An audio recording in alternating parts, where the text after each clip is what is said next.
Hello, my name is Carol May Whittick, spiritual life coach and your host of Her Conversations, Tools for the Awakening. Her is an acronym for Higher Energetic Resonance. This is the optimal state to embody in order to attract our highest desires. What is the awakening? This is the moment in time when humanity rises up out of the darkness. Who is awakening?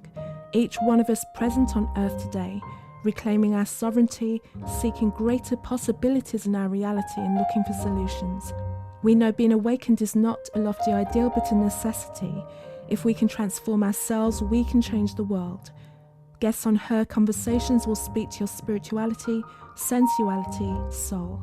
Listen to their stories and hear how they are in service to the world. Let their words and these conversations embolden and inspire you. My guest this week is Lena Papadopoulos, a life purpose and leadership coach using evolutionary astrology to help heart-centered visionaries unlock their purpose. During our conversation, Lena also talks about her previous work as an intercultural educator and how prejudice, discrimination and oppression are symptoms of what needs to be healed within. She also shares about evolutionary astrology, how it differs from other astrological styles, and how she uses it to help her clients. So as always, I begin by asking my guests, HER is an acronym for Higher Energetic Resonance. When do you feel that higher energetic resonance? I feel it when I am most aligned with my purpose, which I think also means being most aligned with the truest version of myself, the realist version of myself. And through that, when I'm impacting other people or maybe in some way inspiring them to be the most true version of themselves as well. So Lena, before we go further, I just want to give you an opportunity to just share a little bit about who you are, your story, and what brought you to the work and the place that you are now. Well, I grew up in the United States and my parents were both immigrants from Greece, and we went back and forth a lot, and all the rest of my family was still back in Greece. And yeah, just kind of growing up in this space between cultures and not really feeling like I belonged anywhere, like I was not enough of this or too much of that in either place. And yeah, I just kind of always felt very misunderstood. And that eventually led me to, once I graduated from university, I became really involved in intercultural education, and teaching people kind of about cross-cultural communication and how to effectively communicate and collaborate across cultures, and doing some leadership development work. And the more that I did that, and everywhere that I went in the world and doing that work, I kind of saw these same repeating themes or patterns, and really led me to the conclusion that the division between people is a reflection of the disconnection from within, the disconnection from themselves. And so I eventually, a few years ago, I transitioned into doing more coaching, and I really wanted to help people feel more empowered to express the truth of who they are and to reconnect with that truth. And with the hope that once that happens, that those people will then make the positive impact in the world that they were created to make, and that would have a ripple effect through the collective. And so that was kind of the intention, and it's evolved and changed a lot over the years. And now I'm really focusing my work kind of around astrology and using the birth chart to help people understand their purpose, their soul's evolutionary intention. Why are they here? What lessons has the soul chosen to navigate and overcome in order to develop and create an impact in the world? And what are the various kind of limiting beliefs and behaviors and patterns from this life and previous lives that are really kind of playing a role in that disconnection from self? And how do we work through that and navigate that and move through it So in order to move toward the soul's purpose. Perfect. There's about 3 or 4 different things I want to ask you. I'm like, where do I go first? Okay, let's start with the big question, purpose, right? Because there's so much about people like, what's my purpose? What am I supposed to do? And, it's always been, it seems, until recently, and I'm sensing a shift, and I feel this is what you're communicating as well, that beforehand it's like purpose was this thing, and you needed to go somewhere and travel and like go to India and Bali, and I've been to both of those places and none of them told me. I had a great time, so you're going and you're going to find yourself, and as a result, like your purpose will be brought to you, some like oracle open like this like, and Right. and kind of one day you'll totally know. But what I'm hearing the conversation shift around now, and I think this is similar to what you are also teaching and sharing, is that purpose is about you being here because you're here on purpose. So as a result, if you are living on purpose, then living as yourself is the purpose, and you just kind of flower and expand from that. Is that similar to where you're coming from? And can you just go into deeper how you do it in your work? Yeah, so I think I'm very aligned with what you're expressing. I don't think that purpose is, something that we go out there and we find and we figure it out, quote unquote. And so many people also, I think, connect purpose to career or work. And I don't think it necessarily has anything to do with that. I mean, sometimes there's overlap. So I developed this thing called the purpose paradigm framework to kind of like explain this. And I think our core purpose is to return to the truth of who we are.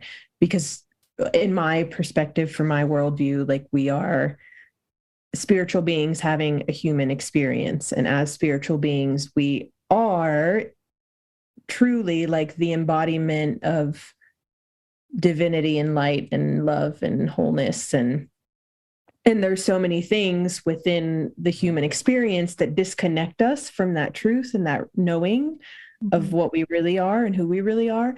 And so I think our core purpose is to return to the truth of who we are. And then by doing that, I think we naturally, like once we're really standing in our personal power and we're honoring our gifts and our skills and our talents, then just by being ourselves, we are making the world a better place. And that is our purpose, like to lift everyone else up as well, right? Like for all of us to help each other remember the truth of who we are. Yeah, I really think your purpose is already within you. Like it is you. It's just about peeling back the layers of conditioning and societal expectations and your childhood, like the things you internalize, like all of these things that create that disconnection, right? I think our purpose is really just about peeling back those layers to remember like who we really are. And it's interesting that we've uncomplicated it now so that we can see exactly what it is. I saw you've got the diagram on your website. I know we're doing this by audio, but can you just go into the like explain how you've kind of created that diagram and the different levels of purpose on that? Yeah. So it begins like with that core, that center, what I just mentioned. The core purpose is to return to the truth of who we are. And then from there, like, is our soul's purpose. And this is really what I use the birth chart to help people really gain more clarity around, because the soul's purpose is really, it is to move through, I think, like to move through all of these various barriers to our truth.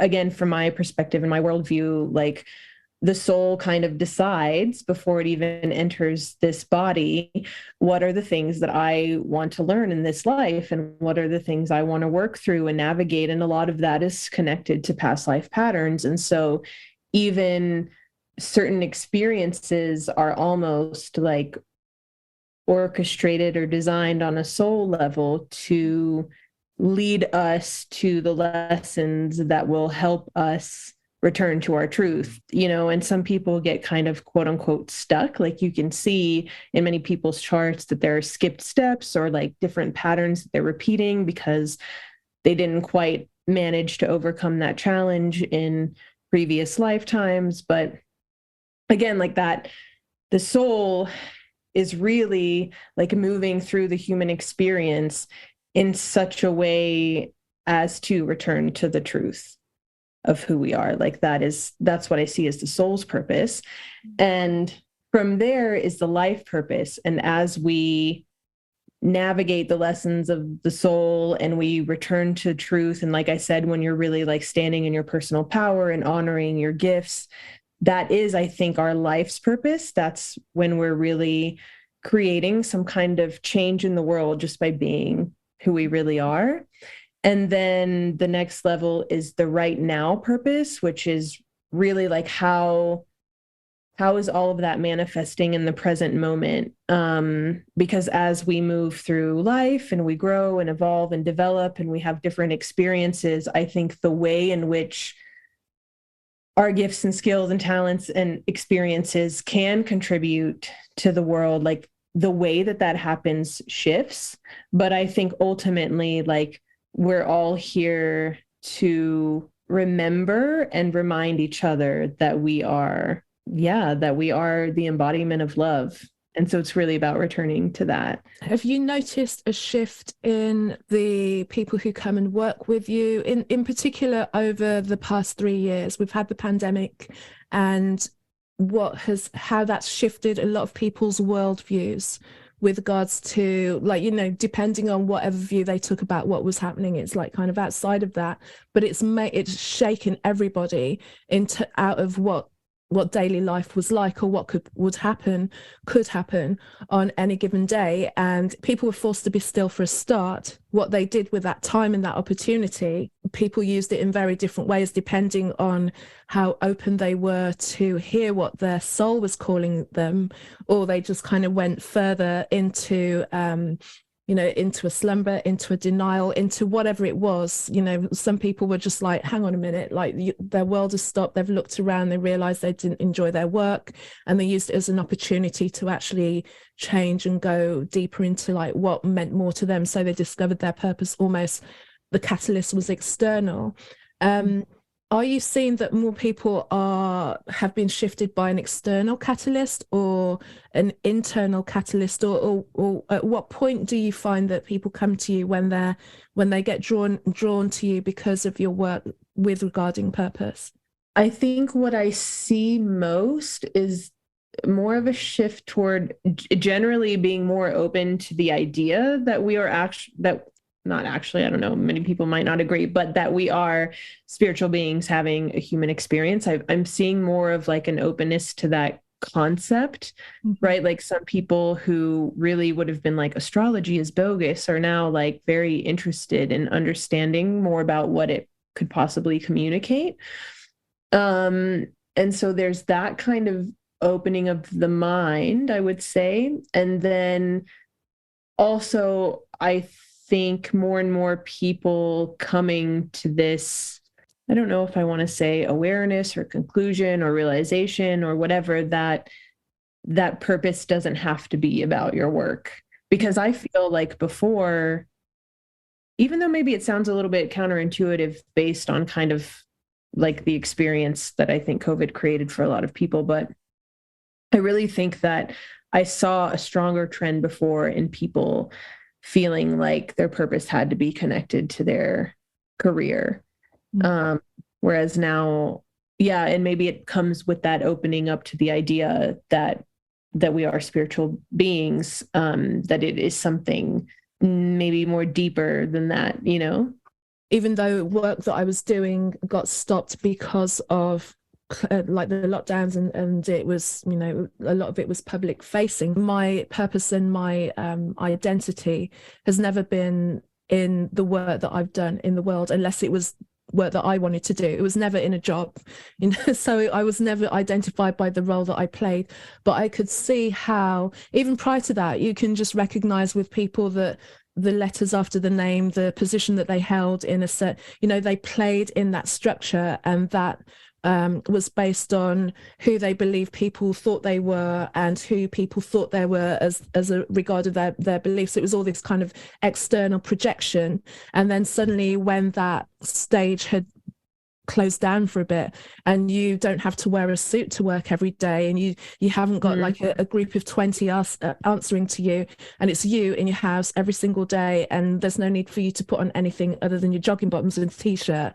Who are you at that point? You know, so for some people it was a beautiful awakening. For others it was like a real shock as to like, who am I and what am I doing? Another part that I want to speak to you about as well is talking about cultural identity in society, basically.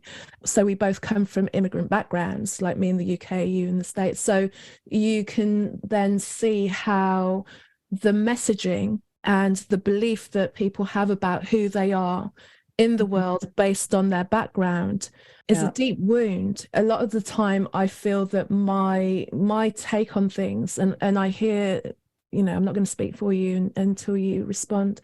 I recognize more so now how that messaging sticks as a result of that unhealed wound within ourselves. Because if you have instances where the focus is on certain cultures being of a certain personality type with more propensity to do certain behaviors, and that is what gets perpetuated in the media, at least anyway, and then gets patterned and also repeated as a result in people's lives, because most will learn from what they see.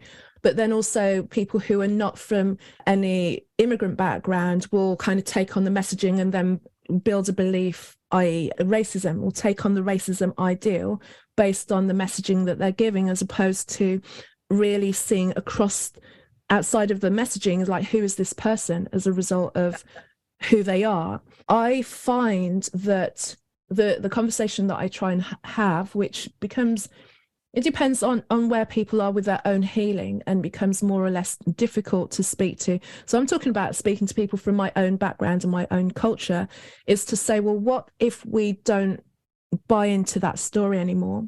And it's not to say that these things are not necessarily true. It's not necessarily to say that there aren't people who aren't racist, but maybe their beliefs is because they're bought into an ideal and they're not, like you say, coming from the heart. And we would be less susceptible to the attacks from external forces if we were whole within ourselves and realized, when you go back to it, that we are spiritual beings having a human experience. It's like you can't have it both ways. You can't have the idea that you are separate. We're having separate kind of cultural experiences, but ultimately when we pull out and zoom out, we've gone back to the spiritual beings in the human body. So where are we? And that's where I find people get stuck. Before we kind of get into that oneness and a total ascension space, is almost like the last trip wire for everybody. That's the one that you have to let go of. We've got to ask where the messaging came from, because it didn't come from us. If we're talking about ourselves on a soul level, it was something that got fed into the paradigm, the separation and the ideas about each other, good or bad. What has been your experience in terms of trying to navigate people through that and to heal and rise above that? Honestly, I think even just the idea or the concept of identity can be so problematic. I actually did like a podcast just about this word a few years ago,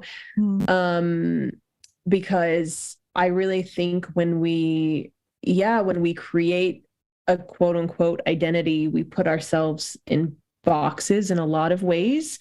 And then there's so many expectations around, like, well, who am I supposed to be and how am I supposed to be based on this category that I identify with or belong to. And so often identity is also really about understanding who you are in opposition to someone else, right? Which is really like when people cling to certain identities as ways of understanding like who they are and who they are in relation to others. This really, like, I think plays such a big role in conflict and wars and, you know, all of this kind of like hate that maybe one nation has for another, or one race has for another, or whatever. And even that, like, to speak to that, you know, disconnection from being a spiritual being, because we're so focused here on like the, as you said, the physicality, like what we can see and observe with our eyes and how we create difference based on that. I mean, even all of that and that sort of messaging that got, you know, brought into the paradigm and that is part of the systems that we live in, like all of that, I think, was the result of people being disconnected from themselves and from their truth, and needing, because they were not connected to their personal power, they needed to find other means by which to feel powerful, which means to disempower others ultimately, right? And so this, I mean, I even see this, like, again, the division between us is a reflection of the disconnection within us. All of these aspects of how we understand who we are and who others are, that are based on our physical manifestations, yeah, they just serve to like further divide us or disconnect us from that truth. How did that play out in your family in terms of what they had to deal with as immigrants in the US? And then, you know, did they overcome it? Are they still going through it? How has it shaped them? There are different sort of perceptions or associations about people depending on where you're from. And I think in some cases that changes and evolves over time. So there was a time in history when I think like Greek or Italian immigrants were perceived in a lesser way in the US, but over time that evolved and that kind of changed. And right, like I could never say that my family's experience is the same, would be anything like the experience of an immigrant family from Cuba or Haiti or something, right? Like I think we're perceived very differently. And even for me, I mean, it was weird. It was weird for me to grow up in a place where there was a lot of racism. I went to a high school where I would say it was like kind of half white, half black. And then there were like 2 or 3 like immigrant kids. Like it was like me and this kid from China and this kid from Mexico. And it was like, there was very little sort of diversity in that sense. But I always just felt like this is so weird when I would hear the way like white people spoke about black people or whatever. Like it was just didn't sit well with me. But I think my own experience, like even though I've had friends of mine who are black or who are Latino or whatever, like say that they don't consider me to be white, like more on a cultural level, right? Because we have a lot of cultural commonalities.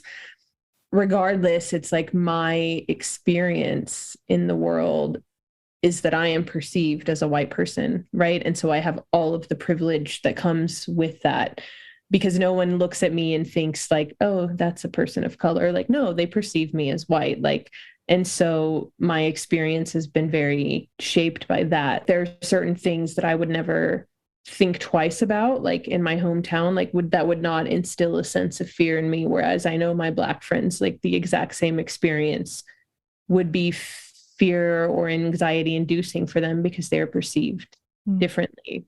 Right. And so I think for me, it was just more like this, yeah, just being kind of weird culturally. Like there were some kids in elementary school that called me Greek freak, for example, right? Because I would just like, I was a bit different, but I don't think that my family really had to face, like the experience wasn't the same as I assume like it was for your family. I'm sure you had a very different experience than I did, you know? I mean, of course there were challenges to navigate. Like my mom didn't speak English, and there were like certain things that she just like didn't understand how to like do or navigate. And I'm sure that there were people who thought she was like stupid for that. But I mean, it's just different, you know?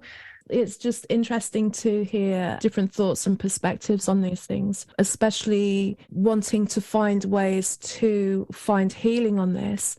And my thoughts at this particular point in time on this particular day are that the healing comes from stop trying to solve it on a physical level. Stop trying to solve it on an earth level. It's not going to get solved that way, because it's always going to be about, I'm this, so I need that from you. You know, it keeps the division alive, as opposed to elevating it to the spiritual level. But you know, it's a big ask, especially when you still feel the after effects and you're suffering from the discriminations that are incurred as a result of who you were born into being as a human being. So yeah, I'm still working on the messaging around that and how I'm going to communicate that. I just see it clearly, but it's like, I think it's a slow burn one, which is why it's not popped fully into my head as well. But I'm always asking questions about that when I see people kind of like speaking to it to an extent as well. But also what I wanted to ask as well is about, I'm hearing more and more people speak about astrology now as well, and all different aspects of astrology. And the podcast that I put out last week by Aya she's a medical astrologist. So it was just fascinating to hear her speak about, you know, before we kind of went through this, or going on like the ending of this period of like big pharma's takeover, and how, you know, what a doctor had needed to have in their toolkit to be considered professional and to be considered qualified to actually do the job. And you use evolutionary astrology. Tell me a bit more as to how evolutionary astrology differs from the astrology that is probably the most popular one in the West at this point in time.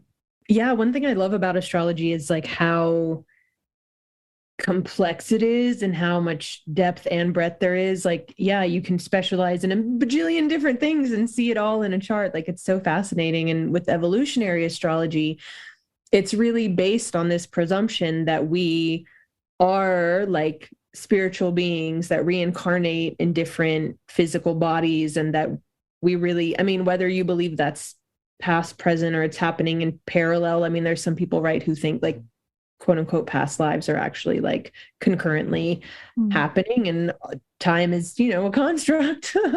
But yeah, so it's based on this presumption that we have a soul that exists for the purpose of growing and evolving and developing, and that it does that through its physical incarnations in different lifetimes. And so with evolutionary astrology, what we're really looking at is, what is the soul's purpose, its evolutionary intention? What is it trying to kind of accomplish or achieve through these reincarnations? And so when I do an astrological reading through the lens of evolutionary astrology, I'm looking at, well, like I'm primarily beginning with Pluto as the starting point, which like a lot of astrologers wouldn't even really consider the influence of Pluto that much in a typical reading. Whereas for me, it's like the center of the reading, because that in evolutionary astrology really shows us the core evolutionary intention of the soul, so that all of these other things that happen are really based on what we are seeing through the archetype of Pluto, based on where it is in their chart. Then we look at other parts of the chart to see like, how has that intention manifested in previous lives, in this life? Like, how is the soul trying to accomplish that intention, and what has it done before, and what is it doing now? And then kind of what are all the blocks or barriers that the human self experiences as it tries to reach this intention. And so, yeah, we just kind of look at like past life patterns and early childhood conditioning, and how that contributes to the disconnection from self, or how it contributes to the resistance or the fear that people often feel in moving toward their soul's purpose. Because what we can see is that there are so many patterns of familiarity and like comfort that the soul kind of almost sometimes gets a little bit stuck in. And so what it is moving toward can actually be very like anxiety inducing for people, because it feels so unfamiliar. But we look at that, like what is the soul working toward in this life in order to achieve its evolutionary intention. And then, we look at like trauma signatures that come in from past lives that's connected to Uranus. Again, like a lot of evolutionary astrology is centered around the outer planets, which are generational planets. And so most astrologers, like they focus mostly on what are called the inner planets. So that's like the sun, the moon, Mercury, Venus, Mars. Those are the kind of the planets that really play a role in how we engage with our day-to-day life. Whereas these outer planets, yeah, they're more connected to a past life story and helps us understand how that story is coming to life in this reincarnation.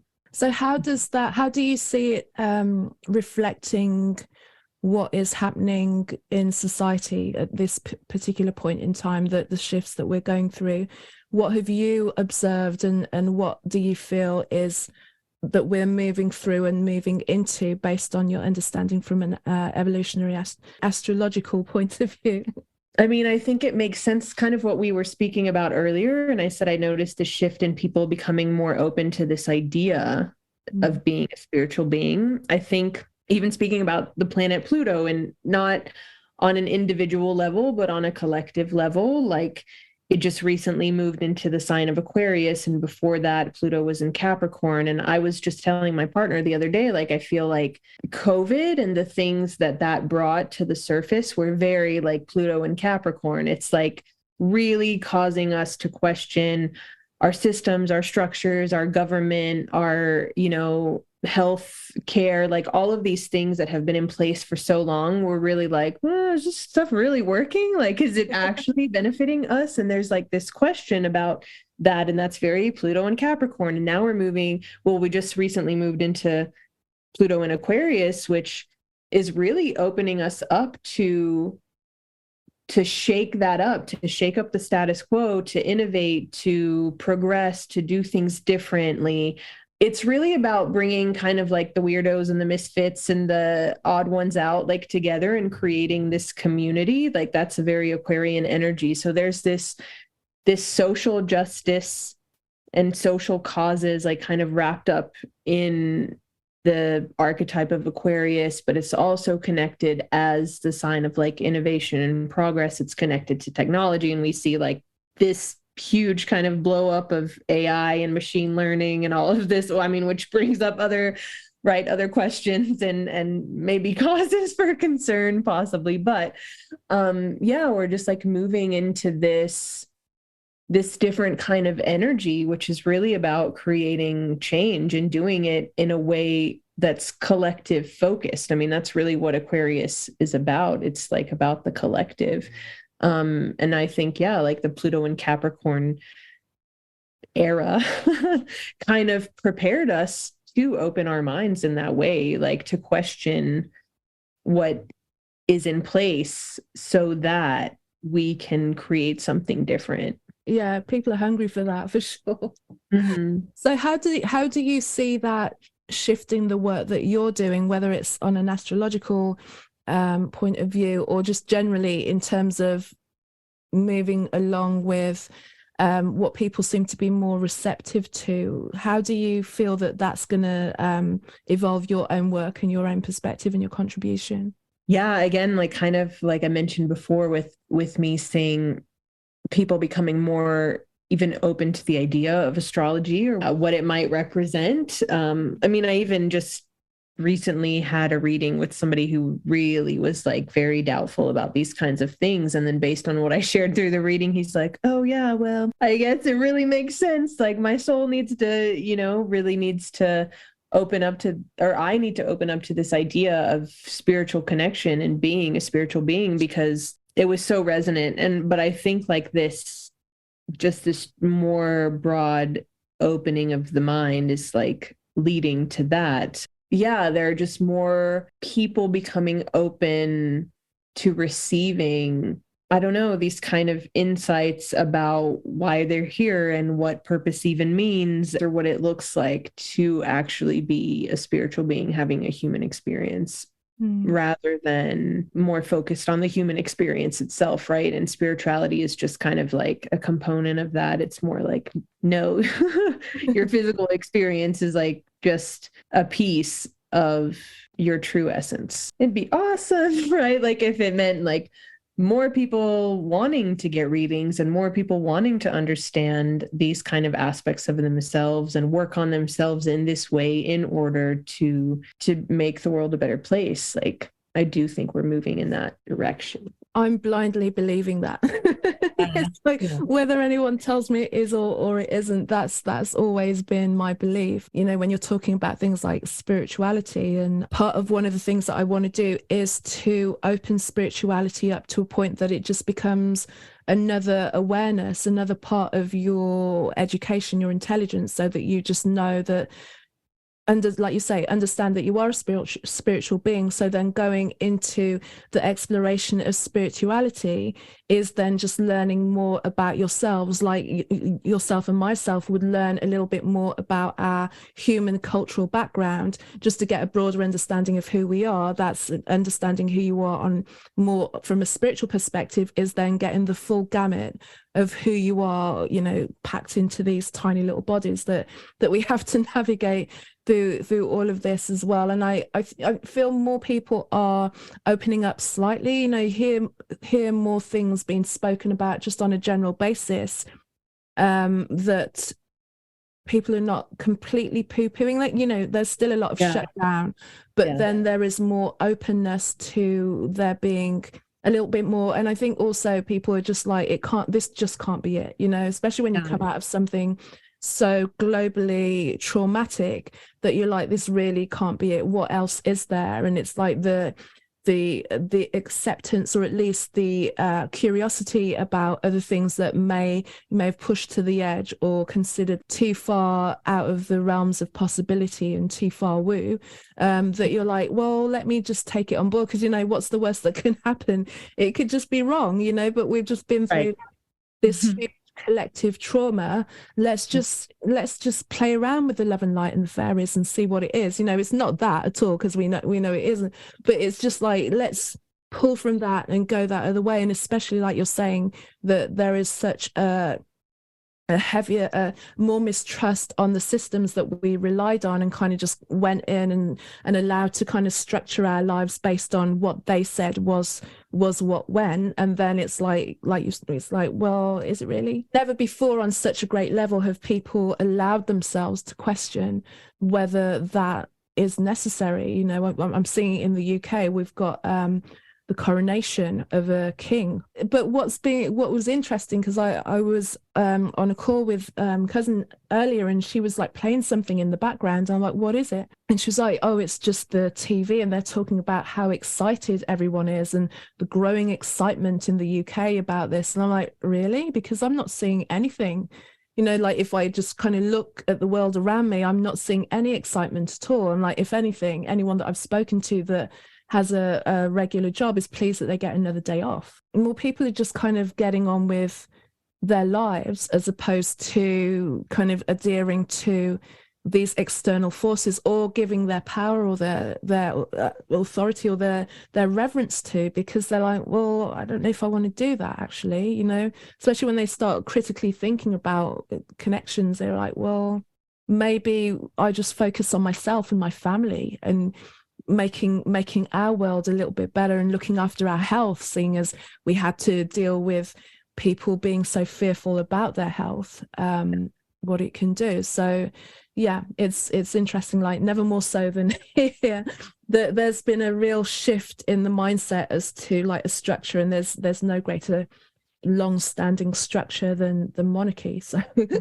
there's that going on as well. But before I go, and can you just let everyone know that where we could find out more about you, if you've got something upcoming, or if you've got an offering or something that people can actually start to introduce themselves to your work and your world. The floor is yours. Well, people can find me on my website or my Instagram, which are both my name, Lena Papadopoulos. I have kind of my introductory signature offering is soul sessions, which is, there are 2 sessions. One is a 2-hour astrology reading through the lens of evolutionary astrology, right? So we're really looking at the soul's evolutionary intention. And that reading is all about understanding kind of the blocks or barriers to someone being connected to their truth and their personal power. And then the second session is a coaching session where we like dive into one of those themes or topics and really explore it in more depth and work through it. And then there's an option to continue like coaching work from there, like to really work through all of the different things. Cause I would say like out of every reading, I have about 10 themes that I identify for every person that feel really like resonant or prominent. And they're all so unique, and I love it. So yeah, that's kind of my soul sessions are my baby. And what I think everybody in the world should experience, because they're really powerful. And an opportunity to delve into like the deeper aspects of yourself, because I think we all want to know who we are, like who are we, why are we here, and that gives you a great opportunity to find out. So I hope people take you up on that. It'd be great. Thank you so much for joining me today on Her Conversations, and I hope that everything just opens up and more people really just recognize that a lot of the guests that I have on this program are really offering such a new perspective for us. And you kind of find which person's voice resonates with you or their work resonates with you, and just explore and see where it takes you. So yeah, thank you again, Lena. Yeah, thank you so much for the opportunity, and it's a pleasure to meet you and get to know you in this way. Thank you, Lena, for being my guest this week, and thank you for listening. You can find out more about me on my website. That's carolmaywhittick.com, carolmaywhittick.com. And I still continue to extend the invitation for you to take the Embody Higher Energetic Resonance journey, 3 steps closer to being the woman of your dreams. Get into the state of the future you who's achieved what you want to do, and start to make steps towards that dream now.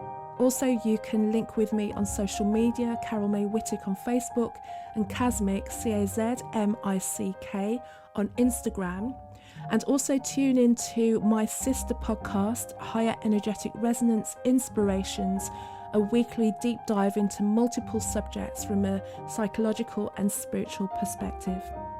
So until next week, have a great one.